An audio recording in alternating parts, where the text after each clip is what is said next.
Hey, I want to welcome you to today's devotion, and I want to talk to you about something that we don't often talk about, and that is the symbols of our faith. So let's go right now to our devotion.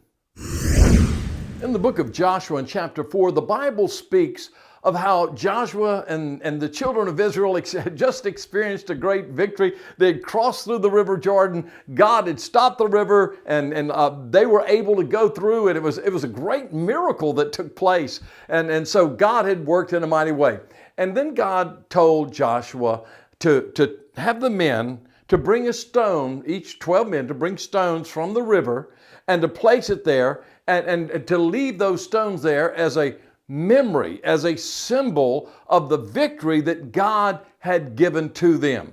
And it was to remind them of what He had done, because it's so easy for us to forget of the great things that God has done. You go through, God does a miracle, and then you get into another battle or something happens, circumstances are bad, and you've forgotten what God has done. And we need to be reminded of the great things that God has done. So He gives us a symbol. Now in the New Testament, Jesus had a symbol for His disciples. He said, if anyone would come after me, let him deny himself and take up his cross. Now, He was not telling them to physically take a cross. He was saying, that's a symbol. I want you to take up the cross. The cross is the symbol of death. Remember what I have done for you. Listen, don't ever forget what Jesus did. I think one of the great things that we need to remember is the victory that He wrought when He died on the cross, when He was buried in a borrowed tomb, and 3 days later He arose from the grave. I mean, that is the center of everything.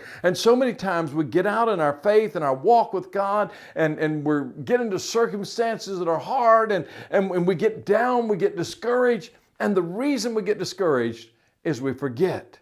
We forget what He did, what He went through. Listen, none of us have suffered like He suffered. He says, you take your cross. Remember the cross. The cross is what He did for us. He took the punishment for our sins. He died, He suffered, He bled for us. And none of us have suffered like He has suffered. So we need to remember. We need to remember what He had done. You know, I was in Romania during the revolution, God worked in such a mighty way. And I'll never forget when I walked into the middle of the revolution there in Romania in 1990. People were all over the streets. People would come up running saying, there is a God, there is a God. I'm not talking about church people, just common people on the streets. It was an amazing miracle. But there was something that I saw that was really amazing, and that is all over Romania, the Romanian flag was flying, and there was a hole in the middle of it. You see, they had cut out the symbol of communism. And because communism had not met their needs, now they knew that they needed God. One of the mayors of one of the cities gave me one of those flags. I have it in my office, there framed in my office.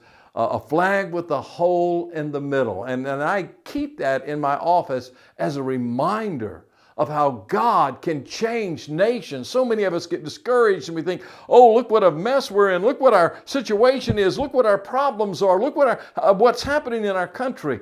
Oh, I want to tell you, I don't ever want to forget what I saw that day in Romania. I want it to remind me that God is a God who's able to do great and mighty things.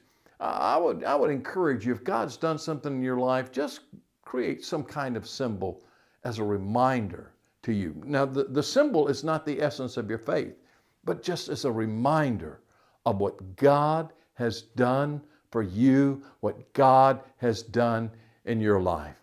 And let it remind you, let it bring you back to that basic faith and trust in Jesus Christ. The symbols point us to the great things that God has done.